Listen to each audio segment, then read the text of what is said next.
Maybe, possibly. But if you're building a 6-core or 8-core machine and gaming is one of your primary concerns, I would be really tempted to step up to the 1060. If a straight 1050, which is currently running about $180 for a 2GB 1050, if that's enough, maybe the APU is a better choice. The Ryzen 5 2400G, no, it's not as fast as that, but it's a real good value for the money and a whole lot less expensive. So that's a topic for another time. This is probably the sweet spot right now, just based upon current prices. Now, I mentioned AMD. Let's talk about AMD. Unfortunately, AMD cards are better at cryptocurrency mining in general than the NVIDIA cards are, although that's starting to change. The AMD RX 580 is roughly equivalent to the 6GB 1060. The RX 570 is roughly equivalent to the 3GB in terms of performance, ignoring the VRAM differences, because those are slightly different. If you can find a 4GB RX 580 in the $300, $350 range, buy it. Unfortunately, that's a deal. It should be $200 as well, but it's not. Buy it. If you can find an 8GB card for under $400, okay, fair enough, that's reasonable. That's hard to do right now. Those cards are running in the mid 400s, and if they're $100 more expensive than this, they're simply not worth the money. They aren't any faster than this. They don't have any features this doesn't have except for FreeSync, and if you really need FreeSync, fair enough. The cards below that, the 560s and the 550s, don't make any sense. You might as well buy the APUs. They really just don't make any sense at this point. Vega 56 and 64, forget it, they're expensive. The least expensive Vega 56 card that I have found lately is $850, which is crazy. So those don't even exist at the moment based upon current prices. Which leads me back to the 6GB 1060, which ironically is, unless you find a really, really good deal on this for hopefully under $300 for the 3GB, just get a 6GB 1060 and be done with it. Yes, you're paying over the normal rate, but welcome to March 2018. That brings us to case choice. No, I'm not going to put 6 cases. I'm going to talk about every case in the world. There are a million cases in the world that are personal, violent, customizable, and there's so many choices. No one can I'm just briefly going to talk about this case and why I think a mid-tower ATX case is the right choice for building a 6-core or 8-core machine, just due to expansion, cooling, options, feature upgradability, space to put stuff. Yes, you can put it smaller, I understand you do, and if you need the space, that's fine. Let me show you how nice this is inside. I am now standing to the side. Yes, you can see the reflection of the wall. And stickers, by the way, for those curious down there, those are my daughter. She put stickers on my wall, so I will never take those off. You take a screwdriver here, and you simply turn this one screw 90 degrees, and then the panel comes forward, but it rests. And this is important. Unlike the cheaper cases, this is a really nice case. It's a rail mount that it holds on to, rather than just hold it. There's actually a grip here. There is a handle here to pull it off. So instead of having 4 cumbersome screws like I've covered on the cheaper cases, this is very, very well built. You simply take your hands here on the handles and you pull up, and it simply comes up and right off just like that. There's a lip down here to set it on, and then it's simply good. It's really, really well done. If you think all tempered glass cases are the same, they really aren't. This side panel, some other features I like of this case, there are 2 2.5-inch SSD mounting points right here. There is a radiator mounting point in the front. There's a radiator mounting point at the top. So you can support dual radiators in here if you want. There's nothing blocking those front fans inside. There is plenty of airflow. You have a nice shroud here covering the power supply. You have plenty of room for a full-size ATX motherboard. There is cable management down here. You can't see it, but it is there for these, so you're not running cables all over the place. There are nice cable management spots right here. I'll be honest, this case has gotten flack from the review community. A number of reviewers have maybe not said the nicest things about it, and many of them are correct with some of its deficiencies depending upon your point of view. I will tell you, suffice it to say, the front panel and the top panel come off really easy. You do not want to be walking around them built because they just come off too easily. But some people like that. And the truth of the matter is, if you build your computer and put it in one spot, it doesn't matter. If you care, they're coming out with a modified version of this case actually this week when I'm filming this video. And it's got a mesh front instead of the plexiglass front, and it's got a couple of other changes, but the top and the front are more secure and a few other revisions. Amazing. If you're interested, you can certainly check that out. When it goes on sale, I'll link it down in the description below. But currently, this case is discounted. It's been discounted and rebated several times, and if this case is $20, $30, $40 less expensive than the new one, if you're doing a Ryzen 5 1600 or a Ryzen 7 1700, I've never seen anything 3.7 like gigahertz, this. you don't need the mesh front panel or any of the other stuff. If you like the clean look, if you like the plexiglass instead of mesh on the front, yes, I would still buy this case. The room and expansion in here, the customization options, the cable management, the Now multiple this is radiator loot. mounting points, the room for any size power supply in the bottom. It's a well-built, nicely designed case. Savage that is currently Marshall. available discounted. Again, links to everything in the description below. I'm going to look forward to building this. It's very sharp looking. Now, having said all of that, Cooler Master is not the only company that makes cases. Certainly there is Corsair, there's NZXT, there is Fractal Design, and many others. Now, I primarily review Corsair and Cooler Master cases on my channel. Many people in the comments beneath my various case reviews say, well, why don't you check out Fractal Design, or why aren't you reviewing the new Phalanx this, or Smells however you like- pronounce it. The reality, Cooler Master and you Corsair like it, send old man, cases, anyway? and those companies don't. I have reached out to them. Send me cases, guys, if you want them reviewed. I will cover them with the same reviews that I've done with these. I'll cover them. I will say that we are living in a good time for cases. I remember plus years ago, and there were a lot fewer really good case choices. There are far fewer bad cases today than there used to be. I was building computers back in the 90s. Cases today are miles ahead of where they used to be, even if you aren't a huge fan of RGB. Next up, we have cooler choices. Now, I already talked during the CPU portion about the fact that, frankly, the deal is a Ryzen 7 1700 using the included Wraith Spire RGB cooler, or the Ryzen 5 1600 using the non-RGB Wraith Spire cooler set into 3.7. If for whatever reason you want a cooler, you want RGB, or you just already have something else, all of these coolers are in the $50 to $60 price range. Yes, cooler is basically the same price as the rest of these. On the day I filmed this video, that was $59. That is the deal in liquid coolers. That being said, while it's probably the best cooler I have on the table here, not by as much as you'd think. It's good. But in my experience, if you go liquid cooling, I really think that you're going i7-8700K, your Skylake X, your Threadripper, you're going 280, 360 millimeter. This is a fine choice, and it will mount very nicely in a case like that. But the truth of the matter is, this cooler is close to its same performance, and it's about $20 less expensive, that doesn't require liquid, and is easier to install, in all honesty. Same thing with these two coolers. Now, these are a bit more than the Cooler Master. They don't have RGB, but they do have something that these don't, quieter fans. The fact of the matter is, nobody that I have used or experienced beats Be Quiet and Noctua for the sound of the fans. If you want a silent system, that's why you buy these. Superior performance, superior build quality. These cost less. They may even cool slightly better. They're slightly noisier and slightly bulkier, especially this U9S. This thing is so small. I've done a review on this. I showed it to you on my Skylake X. It handled the Skylake X 10 core just fine. It'll certainly handle that 8 core without probably want to spend more on your overall machine. You can absolutely spend $120, $150 or more on a super fancy cooler. NZXT just recently came out with their Kraken X72 360 cooler for $1,500. I'm sure it's wonderful. If they send me one, I'll review it. The caveat that I would put is it's $200. It better be going into a pretty fancy machine. You might as well buy a nicer processor or a nicer graphics card before you try to get another $100 out of it.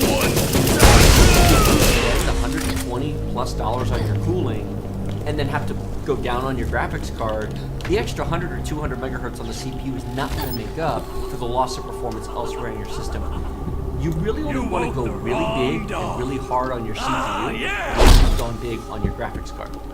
Now, some of you might say, well, can you go cheaper than this? Yes, you can. A Hyper 212 Evo, one of the most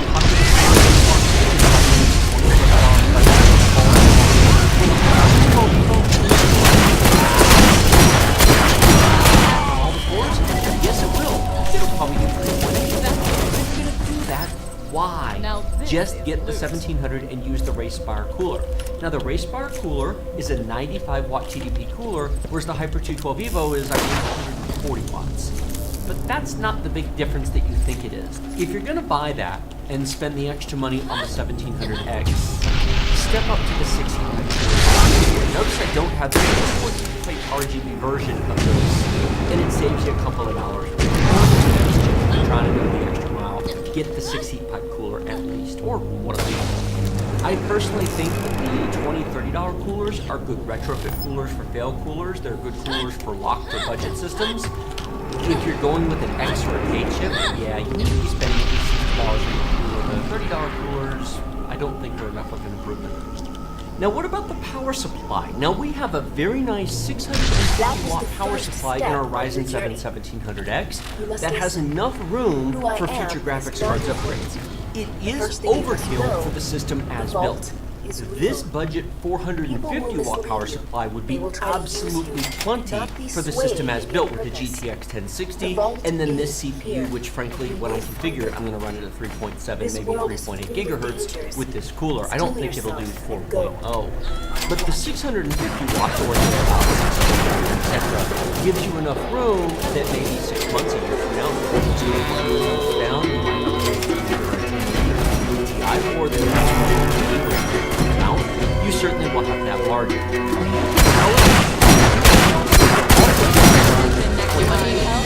On the 450 as well. Modern graphics cards, at least on the NVIDIA side, don't pull as much power as you think. So you don't need that much, but the price difference between the various power supplies is not large. 450, 550, 620, 60. These are all in the $40 to $60 price range. There's not a huge price difference here. I will say, and I have covered and reviewed, well, I haven't done a build, but I have done reviews on these. I've done builds on these two. I have not on this one yet, but I've done on the overseas on this thing. Excellent.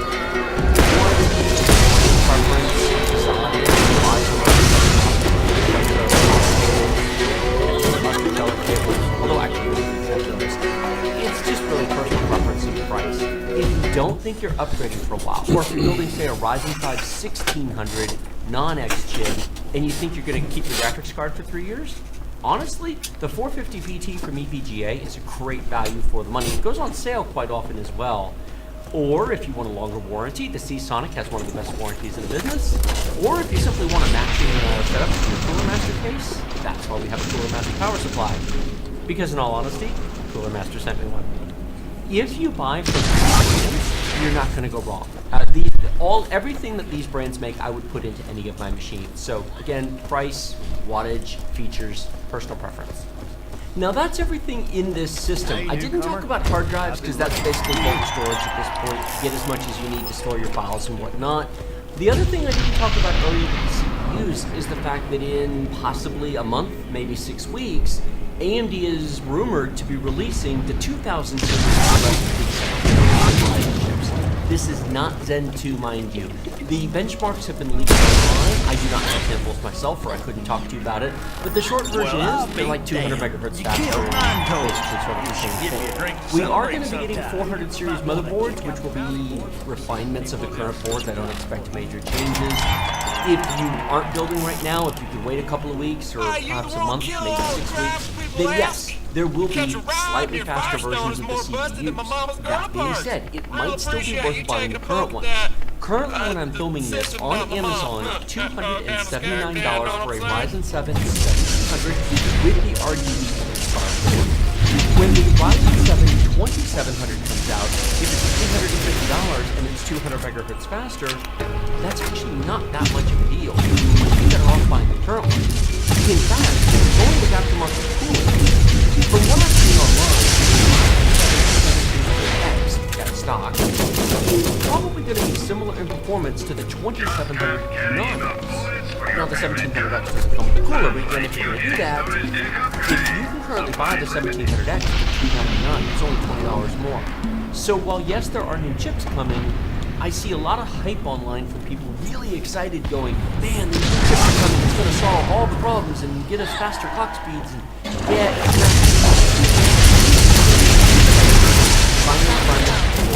a minor tick to RAM. DDR4 3200 are a little bit better supported. It's already pretty good on the current boards with current BIOSes. It'll be nice. But if it's more expensive at launch and these get discounted, don't ignore the 1000 series from AMD just because they're the 1000 series if you can get them at a really good price. Like this video if you like it, share it with your friends if you loved it. Remember to subscribe to my channel with the big huge red button directly below. Click that bell button if you want to be notified of all of my videos. Comments down below, check the links in the video description, links to Newegg and Amazon for all the good stuff I've shown here. Those are affiliate links, they do support the channel. And if you like what you saw here, if you found this helpful, useful, and you got to the end of this video, please consider using those when shopping. I would greatly appreciate it. Thank you so much for watching. I will see you in my next video.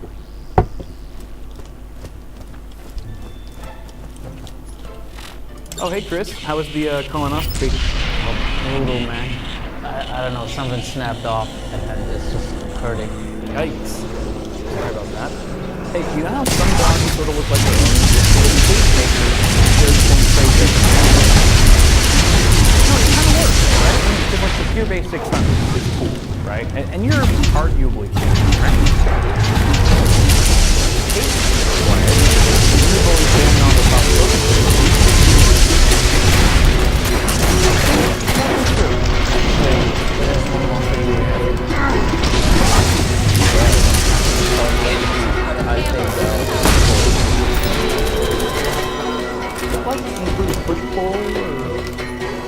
Your Base 600 from Be Quiet offers a tempered glass side panel, sound damping material, and a highly versatile design. Ships with a pair of powerful gear wings, 2 fans, and intentional support for 360 radiators. Click the link in the description for more info. What's cracking, people? Welcome back to the channel. Hope you're all doing well. Today we are building a full-blown system from the ground up. The objective of this build is going to be so that theoretically, those of you who have been building the system of your own at home can assemble it almost in real time as you watch me build mine. And so this is really just to help those people who are new to PC building for the first time, or if you just need a refresher on how to assemble this stuff. So hopefully that makes sense, and it's going to be a lengthy video because of that. It's just more of a casual, relaxed environment to teach users or new users how to build this system. I will say that even if you're not building a Ryzen system, so I'm building a Ryzen company, even if you're building an Intel-based computer, you can still apply 95% of what I'm going to be doing today to your system. It doesn't really matter. The only real differences are the CPU installation, which is a breeze on either platform, and CPU cooler installation, which in itself can vary greatly, even on the same platform which manufacturer cooler is going with. So, that being said, ladies and gentlemen, am I just building this computer just for you guys? No, of course not. This is actually going to be my cousin's gaming PC that I helped him assemble, or that I helped him pick out the parts for. I actually did a video, you can go ahead and check that out, where I sort of make a parts list, and that parts list looks drastically different from the hardware you see before me, because I went back to the drawing board several times and was like, no, that doesn't make sense, that's stupid. So I swapped it out from, it was originally going to be an Intel system, and now it's AMD Ryzen. What do you know? It just seemed to make more sense with his budget and stuff. For those of you curious, the build we're looking at today is around $1,200 MSRP, you know, give or take $100 or so, depending on the prices, how they fluctuate all the time and stuff. But let's go ahead and go over the parts, shall we? One by one. I'm going to do it really quick because we've got a lot of building to do right afterwards. So first off, our CPU of the hour is the Ryzen 5 1600. It's a 12-thread part. Up to 3.6 gigahertz. I am going to try to push that a bit further with a manual overclock. He's not into overclocking. He's not too familiar with it, so I'm going to try to squeeze the out of it if I can. With the help of this cooler. Now this was originally the cooler that Brandon got and paid for is this one right here. It's a PriorRig H7, a really great performing cooler. However, I forgot to tell Brandon to also pick up or order an AMD bracket to go along with it because it doesn't come with it, so it's not supported with Ryzen natively out of the box. So it's going to take probably a few weeks for that bracket to get here. So in the meantime, we're using this Noctua NH U12S. Fantastic cooler. Brandon can decide if he wants to keep this one or swap it out for the H7 once the bracket arrives and that sort of thing. So that takes care of that. We've also got a B350 Tomahawk motherboard from MSI. It's a fantastic little budget board. I believe that this is one of the ones that has a PLX chip, so it supports Crossfire and all that. It's really nice. It's sort of a black and red color scheme. Actually, the red is very subtle on the VRM heatsinks. Probably shouldn't clash with anything else in the rig. But fantastic little board here that is going to be paired with the GTX 7 Super Clock. Little EVGA. This is still, I think, one of the more affordable on the market.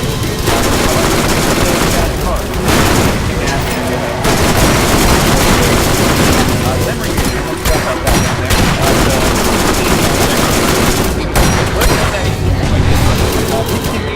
T-Skill Ripjaws 5 DDR4 at 3000 megahertz. I am also going to try to overclock that to 3200 as that does help Ryzen in gaming performance some. Hopefully the B350 Tomahawk here is able to handle that. Our storage configuration consists of 2 drives, the first of which being a 250 gig W2. That's actually an SSD hard drive like you might have thought at first. Yeah, WD makes freaking SSDs now. And they actually call them the same name as their mechanical drives, which is super confusing. But nonetheless, this should be a pretty sweet SSD. I've never used it before personally or tested it, so hopefully it works. Like WD Black mechanical hard drive for all the games and stuff, obviously, media, that sort of thing. And then we are installing Windows 10 64-bit on that SSD as well. We've got the Seasonic modular and plus certified, yo. So incredibly powerful. And it's also what was I going to say? It's a Seasonic. Seasonic is a great brand. They are very reputable. So hopefully this one will handle this this particular system just fine. And then finally, our case of the white. I gave Brandon a couple options. He really wanted a white case, so I gave him this one along with like 3 or 4 other popular white cases. And this is the one he came out with. I was like, this is the one. This one right here. And I completely agree. I love this case myself. I've built a couple systems in it already. It's got a beautiful tempered glass side panel. It's got radiator support at the front in case he wants to upgrade the cooling solution later down the line. And it's just a really nice chassis for not too much money. And then finally, just to give ourselves a little bit of an aesthetic bump, I have included some Fantex white sleeved extension cables to make it look nice and pretty. Oh, there's one more thing. As a thank you to Brandon for letting me build his rig and film it on the channel, I am throwing in, free of charge, an NZX Q Plus RGB unit, which is probably the biggest, baddest, most awesome RGB accessory you can add to a system here in 2017. So that's going to definitely fight bling.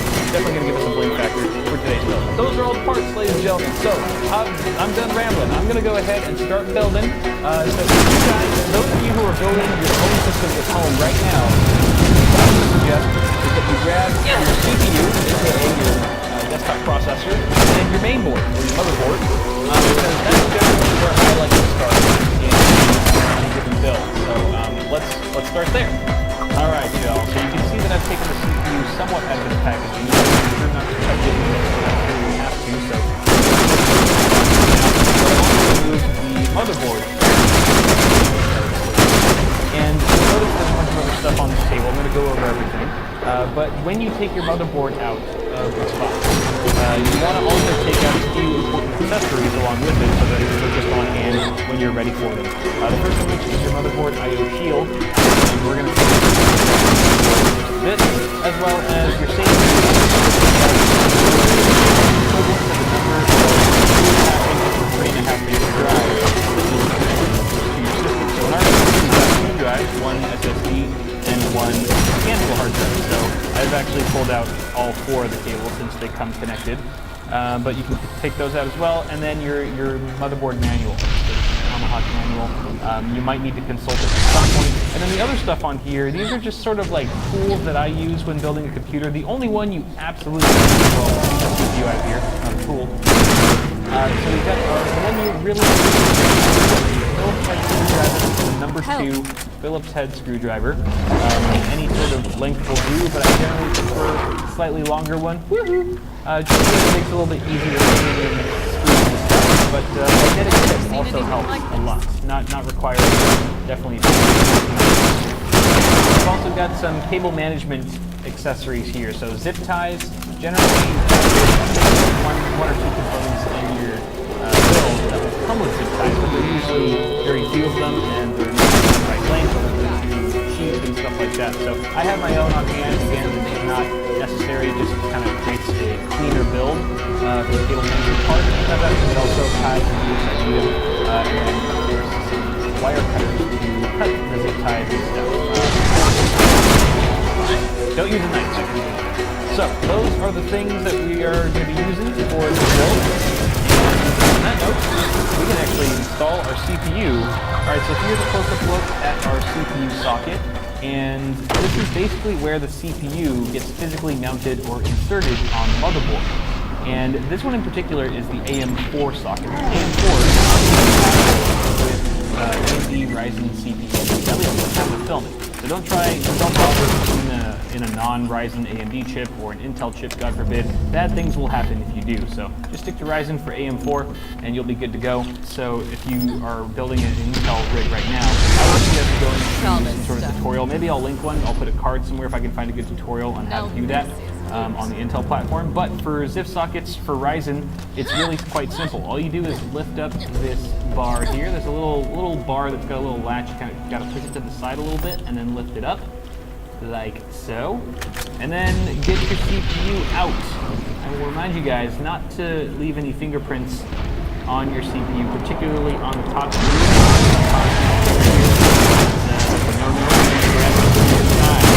Here's the CPU, alright, you can grab the edges.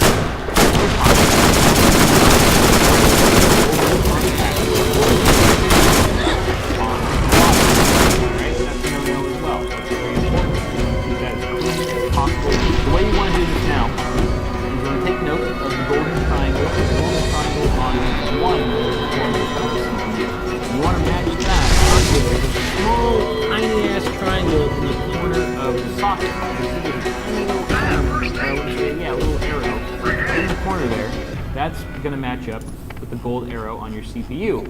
So the way you want to do this is grab it with one hand, one finger on each side. I use my thumb and my index, and you just go straight down into the socket. You'll notice that the pins, you have pins on the bottom and you have pin holes in the socket. So obviously you're going to be slotting all those pins into all those holes, and it should just drop down. It should feel snug. It should feel like it's in there, and you can give it a little wiggle to make sure that it's fully down. Looks good. And then you take the lever and you just push it back to where it was. There will be a little bit of pressure. Don't let it scare you though. And once the lever locks back into place, voila, you've just installed a CPU. Now some CPUs, including the one that we're using today, come included with a stock cooler. And this one in particular comes with the AMD Wraith Spire, which is a fantastic stock cooler, but we're using something a little bit better. We're using that Noctua cooler earlier at the beginning of the video, so we actually don't need these mounting bars. These mounting bars on either side of the socket, those are for the stock cooler, but we don't need those. We want to make way for the Noctua cooler bracket. So we're going to actually remove these by unscrewing each of the screws. There's 2 screws on either side, and upon removing them, the mounting bracket should pop up just like that. And the same thing for the other side.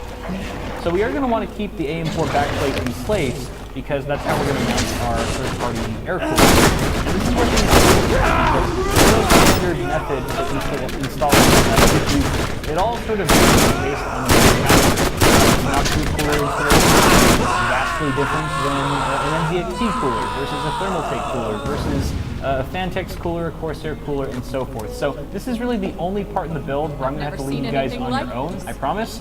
So at this point, I want you to consult the manual that came with your air cooler or liquid cooler and follow it to a T. Follow the instructions there, and you should be good to go. Make sure that you're also following the instructions in that manual that pertain to your particular socket.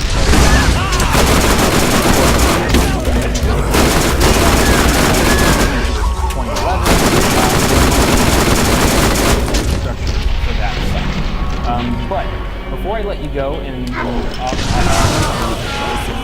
cooler, I will teach you how to apply thermal paste. And it's fairly simple. Thermal paste is basically a thermal interface material that basically is a heat conductor between the heat spreader of the CPU and the base plate of your cooler. It basically allows for heat transfer between your CPU and the cooler so that you get better absorption, better dissipation, and superior thermals. If you don't use thermal paste, you're going to have a bad day. You always, always, always want to use a proper application of thermal paste. So what you want to do, I have a plunger here. This probably looks a little similar.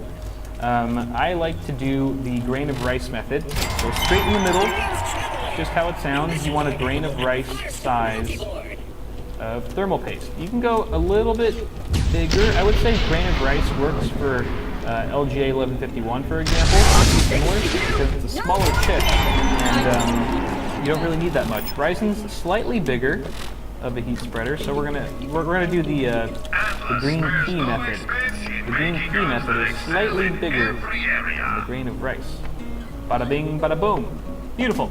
All right, and ideally, the theory here is that once you push this thing down, once you smack it down on the CPU, it's just going to spread it across the entire heat spreader. And so you'll actually get much fuller coverage than what it looks like right now. So on that note, why don't you go ahead and install your CPU cooler while I install mine, and we'll meet back afterwards. Sound good? All right, go for it.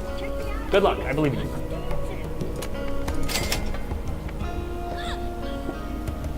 All right, moving on to the memory. So installing the memory is one of the easier parts about building a PC, but there are a couple things to be aware of. The first of which is that you have these 4 DIMM slots. At least on this motherboard, there are 4 DIMM slots that you would actually populate, and they can actually be covered or blocked if you have too big of an air CPU cooler. Now this one is fairly slim, so we're not running into any clearance issues, but you might have one that's too large and kind of encroaching on these leftmost DIMM slots, and that could be an issue. Hopefully, if yours is only encroached because there's a fan on the side, you should be able to pop the fan off, and it'll give you more open access to those DIMM slots, and then you can go ahead and install your memory modules. But if you are just running into some issues and there's no way around it, it's possible that you've just got some incompatible RAM that is just too tall. The heat spreaders on the RAM, which is the black enclosure that you see here, for example, is just too tall for the model of CPU cooler that you've purchased. You might want to look into that online, do some research to make sure that it is incompatible before you send things back and stuff. But that can occur from time to time. Assuming though that you don't have any clearance issues and that you have a free access to all these DIMM slots, you want to consult your motherboard's manual to know which of these slots should be populated with your module, because it does matter. It does matter. No matter if you have 1 stick or 4 sticks or 8 sticks, you want to make sure that you're putting them in the right slots. And the only way to find that out is through the manual. So once you've done that, I've already found out that mine, my 2 sticks that I had here should be going in the 2nd and the 4th slot. So I've got that all figured out. The next thing I want to do to actually install these suckers is I want to pull down these side latches. The side latches on, in this instance, there's side latches on both sides of each slot. Some motherboards only have a fold down latch on one side, and the other one is fixed. So that applies to force move. But in this case, both of them fold down on either side. Now before you install these suckers, you want to make note of the little notch that's at the bottom of the module. You can see it right there. It's off-center, which means that these are keyed PCBs, which means they can only go in a certain way. So you want to match that notch up with the notch that's in the DIMM slot itself, just to ensure that you're plugging it in the right way. Otherwise, you could damage the module. So once you've got that figured out, go ahead and line it up, and applying equal pressure on both sides of the stick, you want to apply force downward until both of those side latches that you popped down earlier snap back into place. So we just did the first one. Let's do it again for this guy. Even pressure downward, and voila. You can see that the latches, all 4 of the latches, are completely upright where they were before. So memory installation complete. Very straightforward and simple. Let's move on to the next step. All right, we've got our case now. So go ahead and get the case out of the box. Be careful with it, especially if you've got something like a tempered glass side panel. It can be very fragile. And what we need to do is sort of prep our case so that we can fit our now prepped motherboard snugly inside of it. So I'm going to go ahead and take off this side panel. Now, if you guys have a more conventional side panel that's not tempered glass, you probably don't have these 4 thumb screws directly on the side. You probably have 2 thumb screws on the back or something similar, depending on the case. So go ahead and remove the side panel carefully. Be especially careful. I mean, whether or not you have tempered glass, you should still be careful if you have like an acrylic side panel window or something like that, because they can scratch very easily. I would advise leaving the plastic wrap on the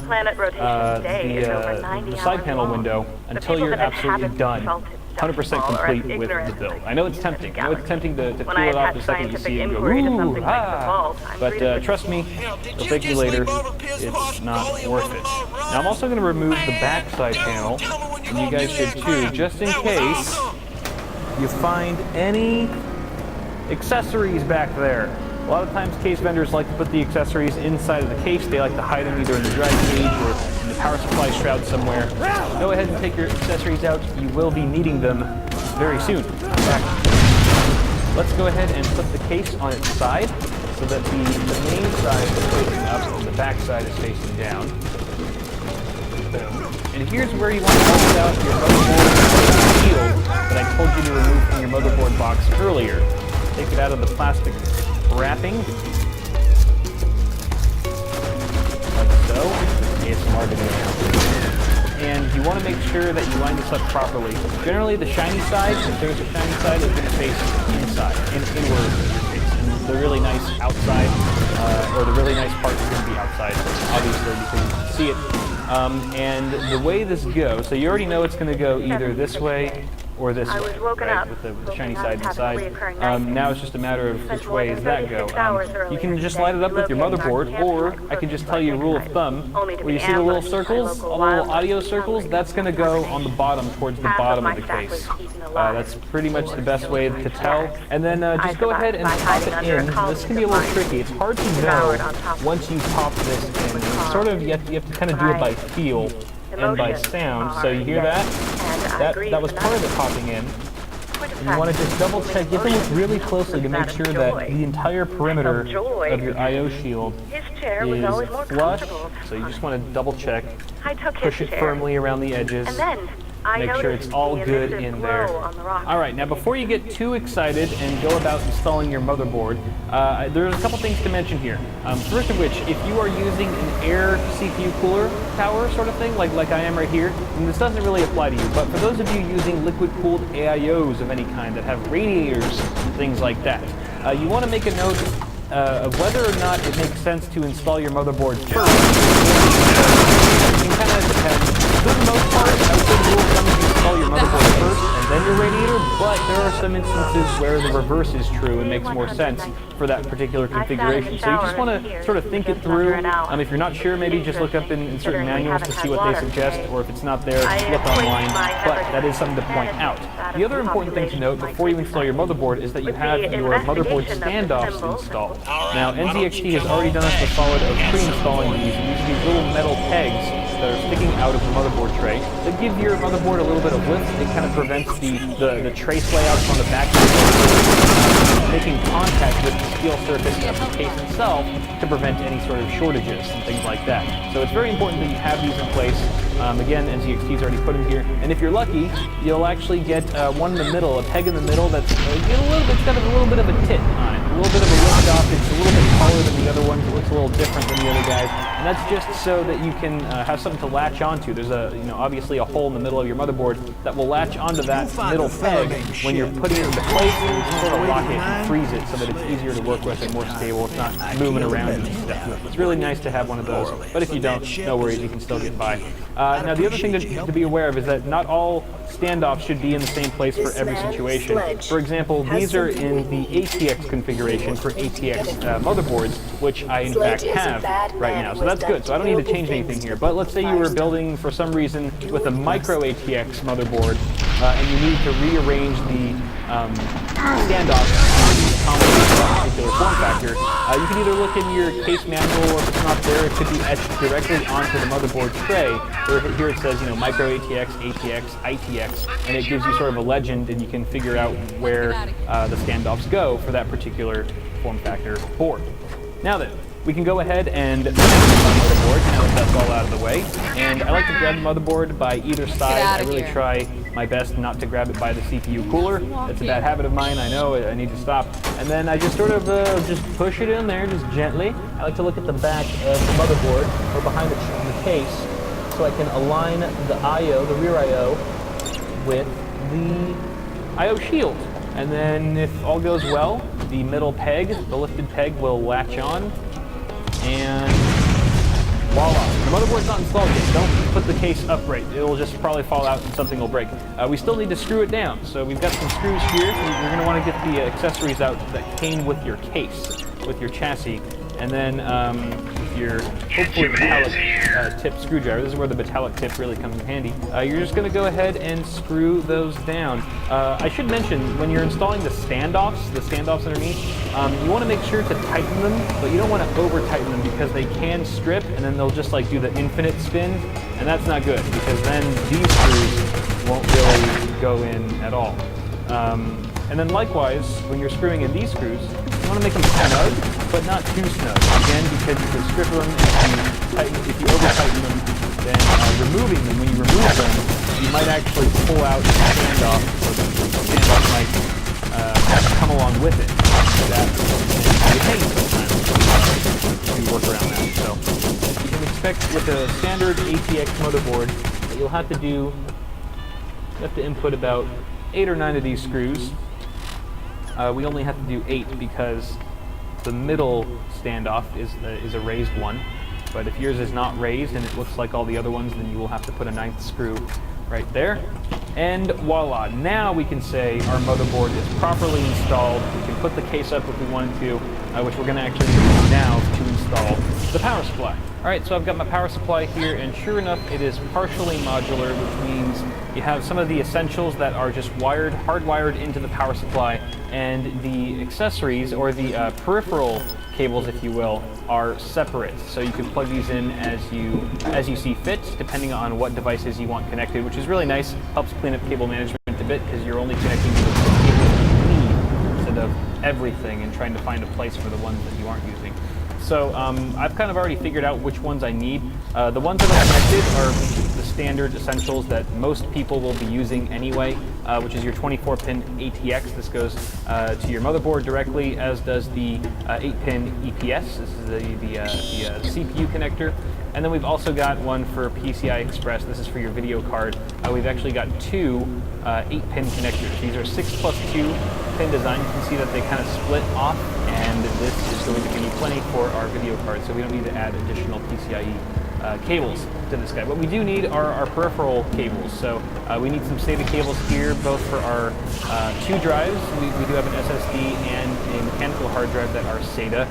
They use SATA connectors, so we're going to need to power them with this SATA plug. You can see that there's actually 1, 2, 3, 4 SATA connectors on this one cable. So hopefully if we wire them properly and this cable is long enough, we'll be able to wire both of those hard drives at one step, so to speak.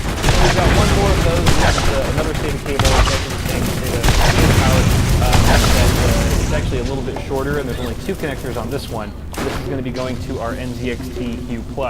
You may have other SATA-enabled devices that need to be powered, such as, let's say, a built-in fan controller into your case. Or there's Molex as well. Molex is a completely different plug that did come included. We do have some Molex cables included with this power supply, but we don't have any Molex devices that are in the system, so we don't need to use those. The other thing is, the matter of which way do you want to install the power supply. I generally say face down, especially with cases now having ventilation slots at the bottom with dust filters, as this one does. If your case does not have any sort of ventilation at the bottom here where the power supply mount is, then I would say flip it up top. Otherwise, I would go to the bottom. Now, this is a bit of a unique layout. Actually, there's plenty of cases that do this. But the F340 Elite actually has this bracket on the back with removable thumb screws. which you still, for some reason, need a screwdriver to remove. That's silly. And this is what you want to attach to the power supply first before you install it. I would say most cases do not use this method. Most cases you just slot the power supply in. Oh, that's the wrong way. You would just put the power supply in, and then you would just directly screw in. This is a little bit. So I'm going to get my power supply. I think you can also get some screws that come with your power supply, but more of them are the case. So we're just going to mount this down here. Alrighty, okay, now then, before we install the power supply, I'm going to connect all the cables that I need. Now, it's a lot easier that way to connect them outside of the case than it is to try to finagle them inside the installed. First, say to make sure that you're plugging it in. It's all labeled. Graphics card, you obviously a peripheral IDE / that's the one we want right there. Plug it in.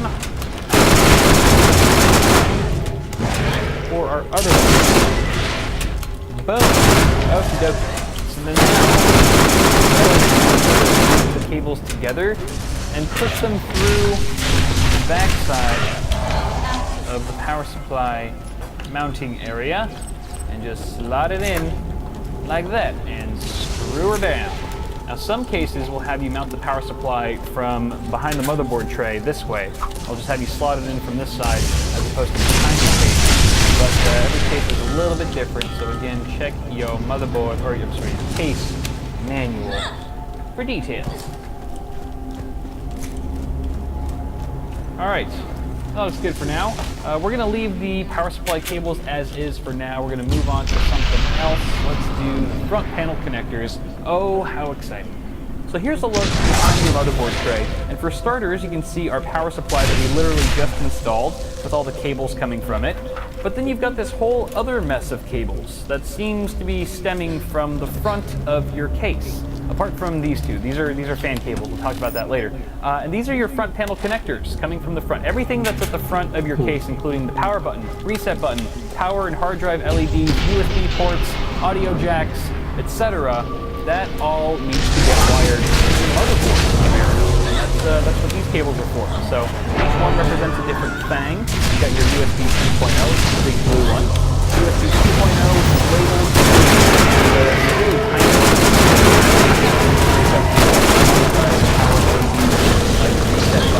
power button, etc. And then you've got special things that pertain to only some cases, like your HDMI port here, if you're into VR, and an HD audio for your headphones and microphone. Yeah. So yeah, we've got these around.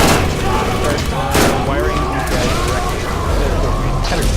All right, so we're on the other side of the case now, and you can see I've already routed all of my front panel connectors through the various cutouts in the case. Now I did this strategically. I didn't just pick any old cutout and stick a cable through. I actually routed each cable through the cutout closest to the header, which is why the HD audio connector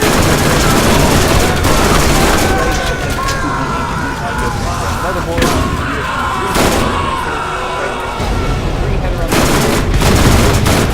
that makes it really easy for plugging and plugging things in. I'm just going to go ahead and start with the USB 3.0. Now the USB 3.0, in fact, all of these, except for the really tiny cables, the really tiny connectors, are keyed. So you want to make sure that you're plugging it in the right way, or you're going to have a bad day, break some pins. I have broken before, so I am a little nervous right now. There we go. USB 3 is secured. Moving on to little guys. Move on to little guys. Little guys, we've got power LED, and the common one that's missing here that the S340 Elite does not have is the reset. But that's okay. We're going to find the motherboard right here. for this particular build, you're gonna have to look it up as to where these guys go. Actually, sometimes it's someone on the motherboard telling you where to go.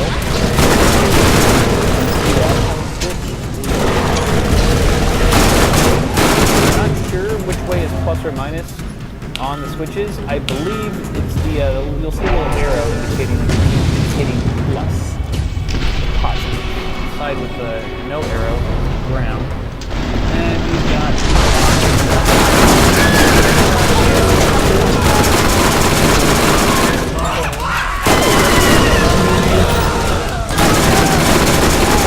alright. Little bastards are all plugged in. We can move on to our USB 2.0, which is right next door. This is also, and if one of these pins snaps off, any of these headers, you're pretty screwed. Oh, also, by the way, I'm sorry, if the board has two of those ports, it looks like you can plug it in either or. See how this one also has a USB 3 port down here. They are effectively identical, so it really doesn't matter which one you plug it into, just whichever one is more convenient or what have you. And then this is the audio. There she blows. There she blows. Front panel connectors are installed, ladies and gentlemen. Let's go ahead and do the fans next. I'd like to start with the little wires first, and then we can work our way up to the big kahunas, like our video card and stuff. Fans, actually, we don't even have to cut right here. You'll notice that there are no fans at the front of the case, which is kind of odd, and that's by design because NZXT is expecting the user to install an AIO at the front of the case, which comes already with a fan. So, we're not using an AIO, we're using a air cooler, not a liquid cooler. We are going to install additional fans. Two NZXT fans. These are 120 millimeters. They're exactly identical. So we're going to install them in the front. To do that, we're going to pop off the front panel of this case.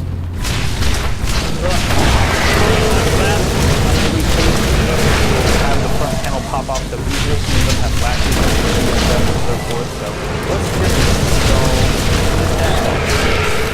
these cables. You guys even see how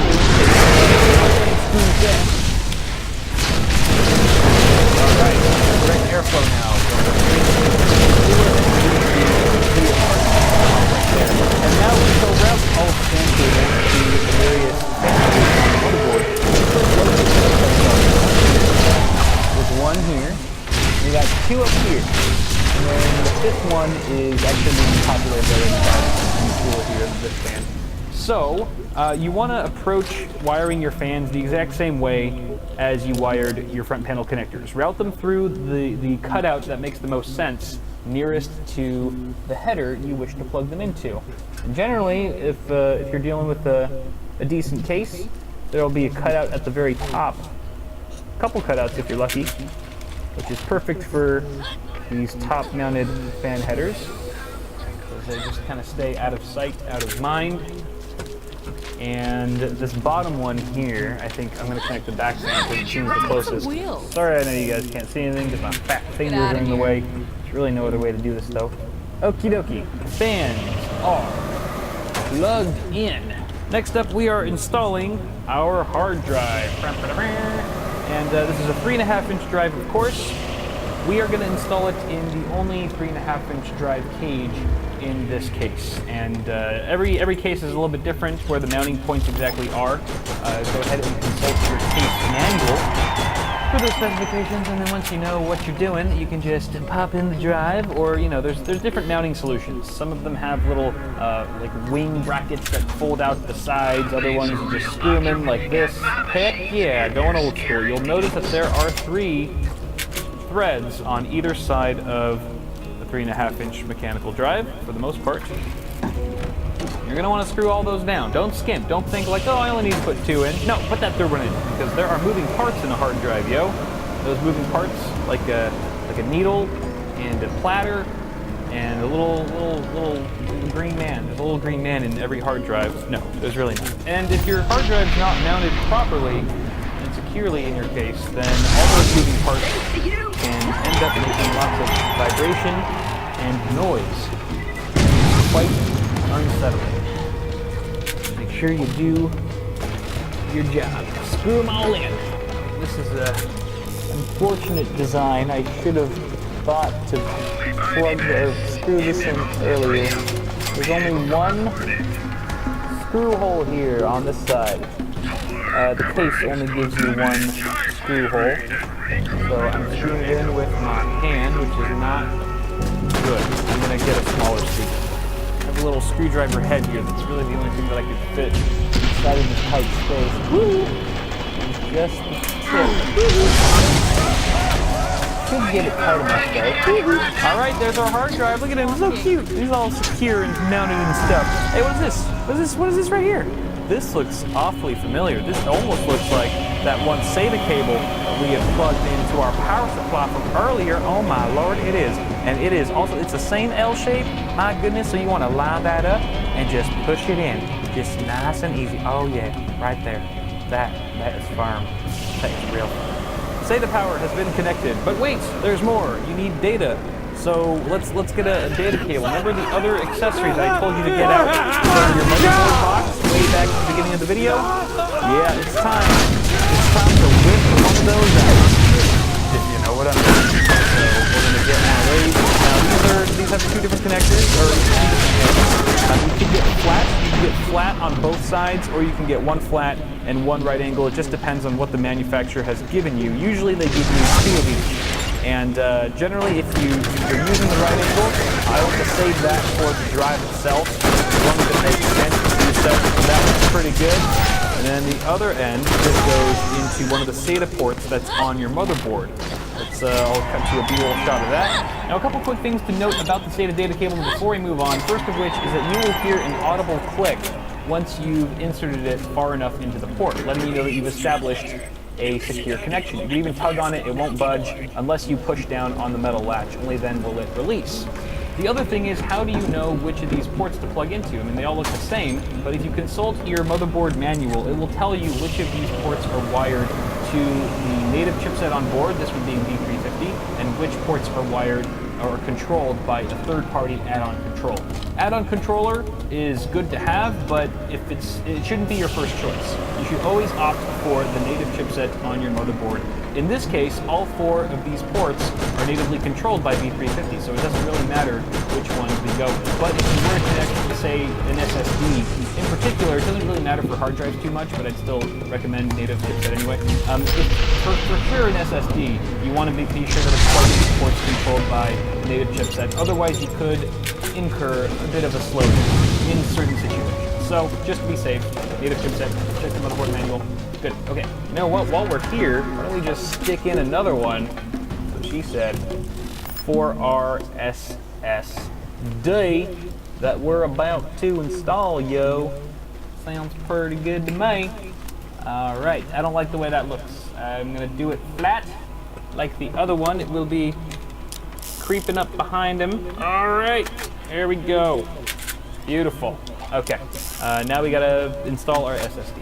Alright, so as I've been saying throughout this video, every case is a little bit different, and that means you don't know. I don't know where you're going to be mounting your SSD to. I don't know if it's going to be above a power supply shroud like this one, if it's going to be behind the motherboard tray, maybe in a drive cage somewhere at the front.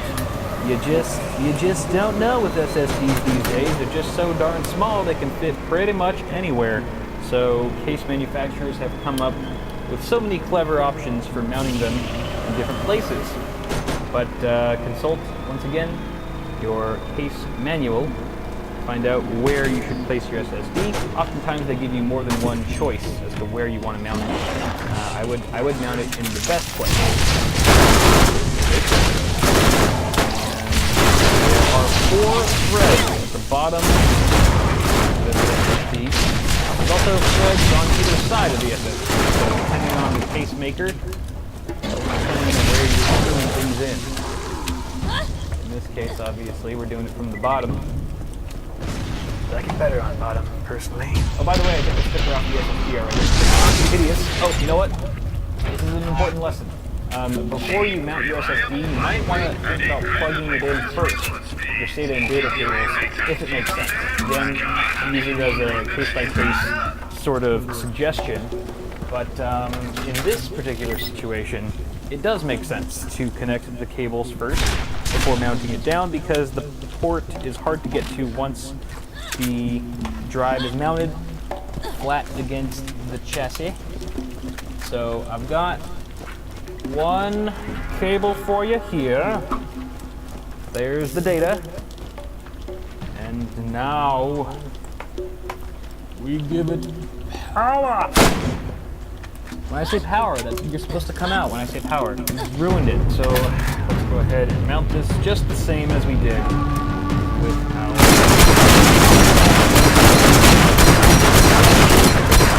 a bit.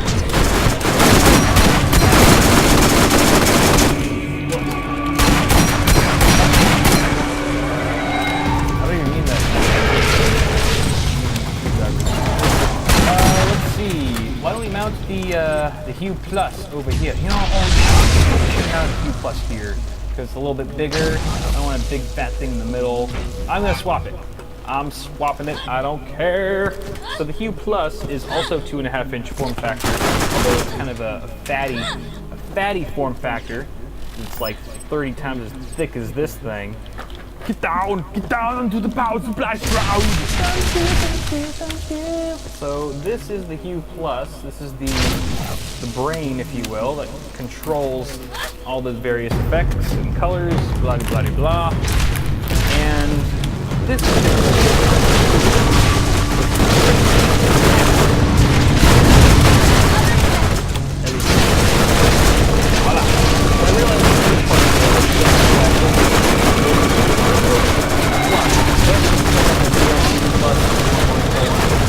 for now, I'm just going to go ahead and take care of this, but we're going to skip it for the purpose of this video.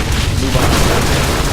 Alright guys, we'll plug it in meaty connectors. They're not really called meaty connectors, they're just the bigger plugs, certainly much bigger than the front panel connectors or the fan headers. So starting with the 24-pin ATX. This is our supplemental motherboard power connector, and it's the big one. It's the big, fat, chunky one. Hard to miss. 24 pins. There's a clip on one side, no clip on the other. Right? Remember that clip, because there'll be a little thing on one side of the connector. The clip will go on that side. So yes, these are Let me go in. Get in the way.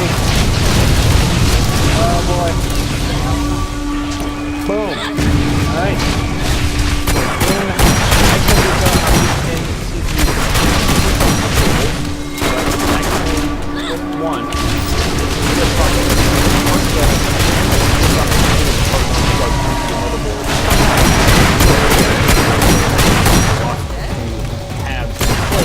Stay together, like so.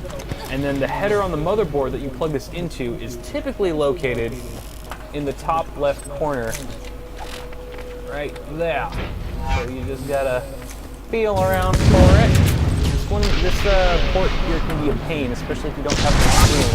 Hopefully I remember to put an annotation when I was talking about installing water cooling radiators that sometimes it's best to install your power supply first, and then your motherboard, and then plug in this gosh darn cable before you install your radiator.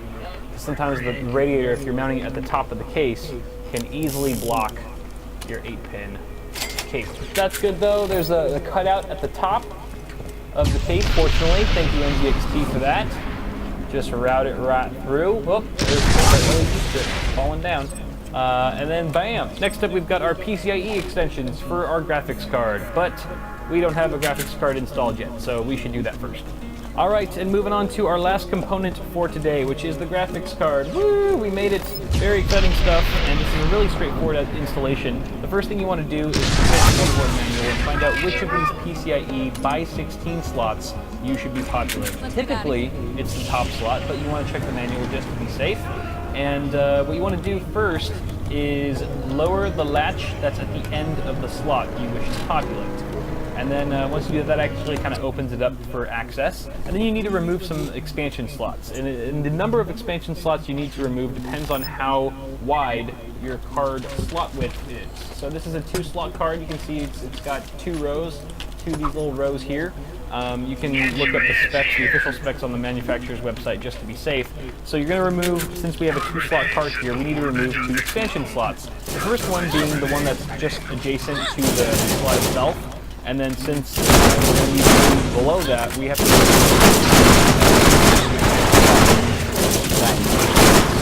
first you want to undo the thumb screw. The S340 Elite here, second panel, looks like a big panel that you have to remove first. So I'm going to go ahead and do that first. Most cases, to worry about. Alright, so the panel's done. Remove the 2 thumb screws to access their expansion slots there. Who's next? Aha! That. Alright. So now we have room for the video card. I'm going to go ahead gently. And you want to just sort of line it up with the slot. And you'll see that there's actually a notch. You see there's a notch in the video card connector. And there's a notch in the motherboard slot. And very much like your memory, you'll hear click. Screw the thumb screws back in. You want to make sure that they're fairly tight. You don't want to over tighten plate back on. And finally, you want to connect your PCIe. Very similar. You can use our 24 pin. It is keyed. There's a clip on one side and also a latch connector of line those up. In a similar plug like this where it's a 6+2 design, then you want to make sure that there's a little bit of a ledge on the bottom at the base of the plug itself. That is flush before you plug it in. Do it all correctly. And then you want to route this obviously through the best possible grommet. You could route it through this right here, this sort of sidebar, at least for the S340, or it could go down below into the basement, but I kind of like it behind. Just makes it a little bit more discreet. All a matter of preference on how you like the look. And then obviously you always want to make sure that all the plastic wrap that comes on your fresh products is removed before operation. You don't want any of this stuff getting too hot. These computer parts can get really toasty. You don't want melted plastic in your rib. Alright, I think that's good. I think we're good. I think on that note, we just got to take care of some cable management, which is on the back side, and we will be completely done with my cousin's PC. And hopefully you'll be done with yours too. So where do you even begin with something like this? This is pretty intimidating if it's your first time or you're not too familiar with how to do this, but it really is quite straightforward. And honestly guys, I've done, this is sort of an old video, but I have a in-depth video on cable management. So you can go check that out for even more detail than I'm going to give here. This is going to be more high level, but essentially you have to see so this one in particular has a huge basement. There's just like this huge enclosure that goes over the power supply and the drive cage, and you can just stash a bunch of cables down here. The beauty side. You want that side to look nice. This side, more or less, but since I have I'm going to be taking advantage of that and stuffing a lot of cables in there. Being a little bit lazy, but hey, if it's there for a reason, I'm going to use it. Now, for those of you who don't have a nice big basement to stash a bunch of cables in, you probably just have to do it the old school way and sort of tie down. You have to group together cables. All right, you have to find out what makes sense when you bunch them up. All right, which cables can be bunched together, and using zip ties in tandem with the tie-down pieces that are around your motherboard tray. If you have them, is always a good idea. The cable's really flat and up close against against the motherboard tray so that you can fit your side panel on once you're all done. The other thing that this case has that not many do are these little cable clasps. This is not actually very common on most cases these days, but it is very handy. I'm going to be using these as well to aid in my cable quest. Obviously want to make sure to connect your extensions, all the extensions that you've used, to their appropriate cables coming from the power supply, otherwise your components won't work. So fortunately, thanks to NZXT's brilliant cable clasp here, I don't really need to use many zip ties at all, but I will use it for our 8-pin CPU connector here, since it's sort of off in right field. Once you're done with your zip tie, you can go ahead and snip it off with your wire cutters or scissors, whichever one. And we didn't even have to use any Velcro straps, because just the cable management in this case is super boss. But there you guys have it. There's cable management, pretty much done. Again, like 90% of this was just shoving stuff into the basement, but hey, it works, and it's not too difficult to redo or rewire things or service it in there if we absolutely need to. But hey, holy crap, our build is done. That's a horrible angle. Let me go ahead and change things up for you so you can see what it looks like all powered on.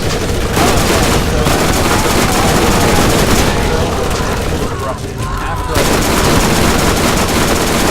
I voiceover while you're watching me turn the system on for the first time, but technical catastrophes aside, the build was a success. Hopefully those of you building at home, Windows and sorry if this video didn't have the same amount of polish as some of my other content, because it's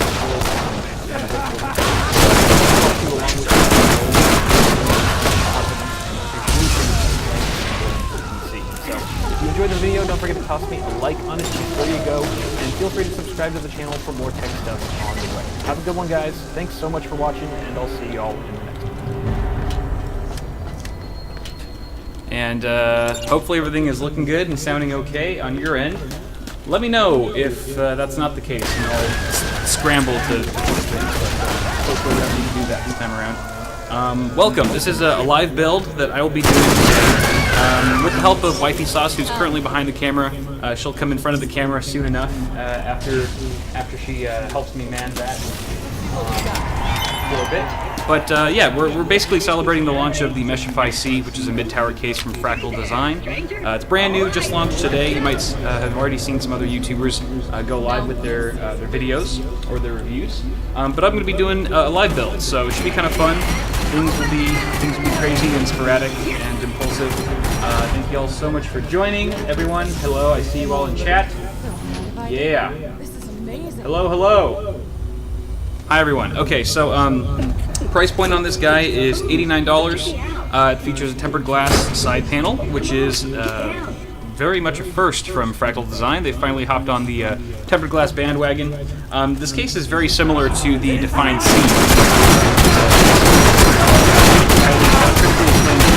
So the internal layout is basically Define C, but the outside is a bit different. You can see the front here. We've got full mesh instead of the typical brushed plastic. So it's all open ventilation at the front, which is pretty nice. And it sort of has like this tessellated design. It's very subtle though. You only really notice it from an angle. You don't really notice it too much. Wifey Sauce maybe can punch in a little bit if you want to get a closer look at the chassis. But yeah, I really like the design. It's kind of got this gloss border around the mesh area, which, you know, it gets fingerprints on it and stuff, but if you keep it clean, it does look pretty nice. I really like this sort of the Fractal Design badge on the bottom here. I don't think Fractal's done a case with this sort of badge before. Usually it's just kind of screen printed or printed onto the case itself. This kind of adds a touch of class that makes it look a bit more special than just an ordinary black box.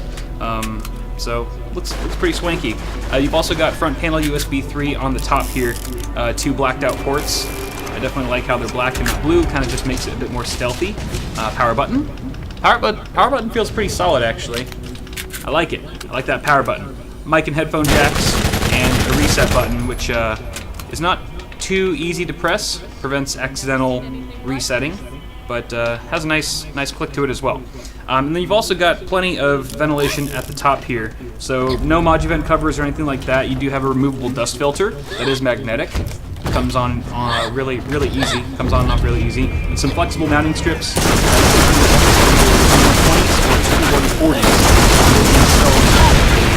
240 millimeters. Most likely at the top. As far as the front, you get mounting support for 3 120s. Or 2 140s. And we'll take a closer look at that as well. I believe the best way to get this dust filter out is... Oh wait, well first off, bottom dust filter, which is really nice because it pulls out from the front, which I very much prefer than the back or even the side. And it's full length of the case, so not only does it cover the power supply at the back, but there's also a 120 millimeter fan mount at the front of the case, at the very bottom, on the floor of the chassis. That this dust filter, we'll leave it out for now, but the dust filter will also support, cover, and stuff.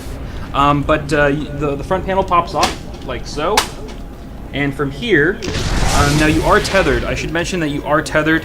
The front panel's tethered by the I/O cables, so you can see here that the front panel's not really going to go very far, which is kind of inconvenient, but fortunately Fractal's designed the dust filter in such a way that you can just pop it out.